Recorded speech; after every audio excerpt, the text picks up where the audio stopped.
दूसरा, अगर एक ग्राम पंचायत फैली हुई है, 2-3 विद्यालय अलग जगह हैं और विद्यालय कहीं 10 विद्यार्थी हैं, कहीं 15 हैं, कहीं 25 हैं, अगर इन तीनों को मिलाकर के हम एक कर लें और तीनों को मिलाकर एक करके वहां शिक्षकों के रेशियो को ठीक कर लें, तो मुझे लगता है कि बच्चों पर भी और शिक्षा पर भी बड़ा उपकार होगा ये बेसिक शिक्षा परिषद का।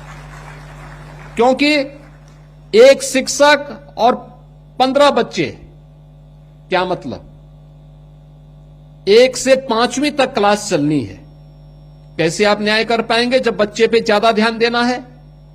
अगर हम उसी विद्यालय में 60 से लेकर 100 बच्चों को एकजुट करा देते हैं और उसी में 3 से लेकर 5 शिक्षक दे देते हैं, तो हर क्लास के लिए एक शिक्षक हो जाएगा।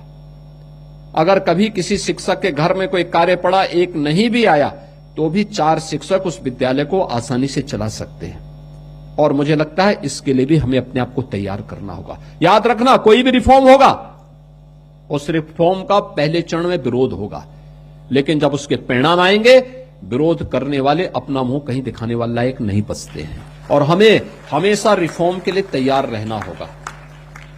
याद करना, जब भी रिफॉर्म होता है, इस रिफॉर्म का विरोध होता है। कोई भी रिफॉर्म, कोई भी सुधार होता है, बाल विवाह का रोकने के लिए जब अभियान चला था, व्यापक विरोध हुआ था। विधवा विवाह विरोध हुआ था। दहेज मुक्त विवाह की आप बात करेंगे, विरोध होगा। लेकिन अगर हमें स्वस्थ समाज की आधारशिला रखनी है, तो हमें इसके लिए तैयार होना होगा, अपने आप को तैयार करना होगा। 7,409 विद्यालयों को स्मार्ट क्लास, 5,228 विद्यालयों में आईसीटी लैब, 51,600